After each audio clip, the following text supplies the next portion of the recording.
Here's what I did this week on the farm. Hey, this week my dad came to town and he helped me out.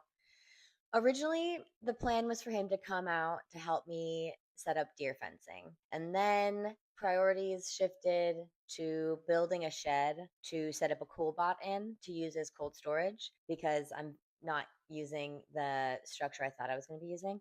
And then because of the greenhouse pause and everything like that, I had to come up with a different solution for germinating my seeds.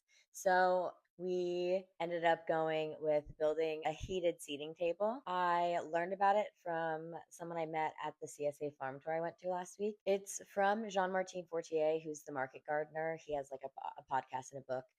Highly recommend. It turned out really, really well. I'm really excited about it. The property came with just like there was just like a bunch of wood, like usable wood in the barn. Wood is incredibly expensive. So it made this project, I don't even think it's going to push 200 by the end of it, which is good. So I can't wait to build my second one. It was really nice using the circular saw. On top of like my dad being here, I had a few calls that I made. I got a call back from the Oregon State University Extension Service. I wanted to just chat through like my soil test results and get someone else's opinion on if what my plan is like makes sense.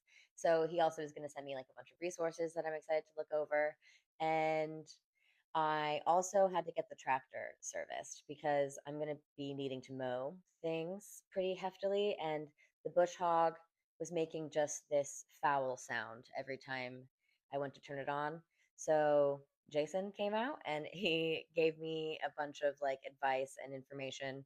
And he also, like, the issue that the bush hog was having was that I guess the mower, because the deck is wider than the tractor, it's easy to bang on things. And because it had been banged inwards so many times that the blades were, every time they were running, they were banging into the side of the metal and then creating like a divot. So it was like, yeah. So he banged the sides out. So now when it starts up, it makes one loud bang and then it goes to not not making loud bangs. That was nice. And then he also just like gave the tractor a service, which it needed. And I've driven tractors before, but I've only ever driven a Kubota and an Alice tractor. So it was nice to have someone talk through, I guess, just like some basic John Deere knowledge, because it's like one thing to watch a YouTube video and it's another to have someone just like tell you do this and then you can ask a question and then they can tell you an answer. And so that's, yeah, that was an incredibly useful experience this week. And speaking of useful experiences, I went to Oregon State University's Small Farms Conference. I keep saying Oregon State University because I don't like saying OSU because I think people think I'm talking about Ohio State, and I'm not ever talking about Ohio State unless I am, in which case I'll specify, I guess. So, the OSU Small Farms Conference was this weekend, and I took some really cool classes. I ran into Sylvia and Mackenzie, who kind of helped me get this property.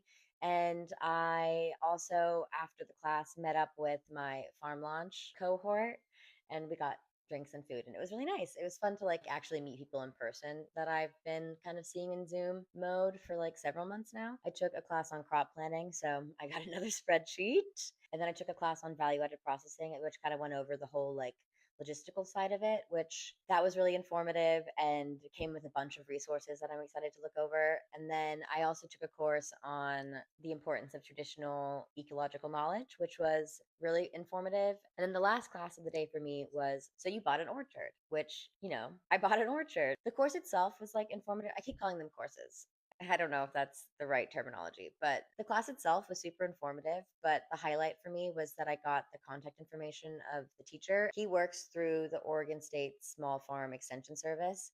And like part of his job and the job of other people he works with is to kind of just go to orchards. So he can come out and kind of help me figure out what the hell's up with these trees and assess which ones I want to take out. And hopefully I can get a sense of what apple varieties there are. I can't do that until they start fruiting again. I submitted some apples earlier in the year, or I guess at the end of last year, to the Lost Apple Project, which, like, their purpose is to kind of find heirloom variety of apples, which are 100 years old or older, in abandoned apple orchards and fields and stuff like that. I had thought originally that the apple trees could have been old enough. I now am 80 to 95% positive that they are not old enough to qualify. Maybe I'll hear back, but they're like a nonprofit, so I'm not gonna like we'll just see. But yeah, it'll be nice to have someone come out and look at the trees and say these are healthy, these are not. And that'll kind of be a good starting point for finding out which trees I want to get rid of and which ones I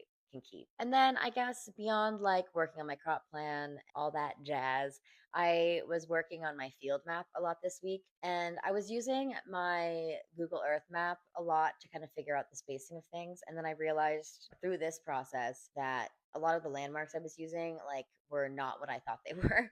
So they were not the distance that I had assumed they would be. It's not gonna like no none of my plans are gonna change or anything, but it's good to know like for future measuring processes that like I have my measuring wheel and I should use my measuring wheel and not necessarily rely on a satellite image.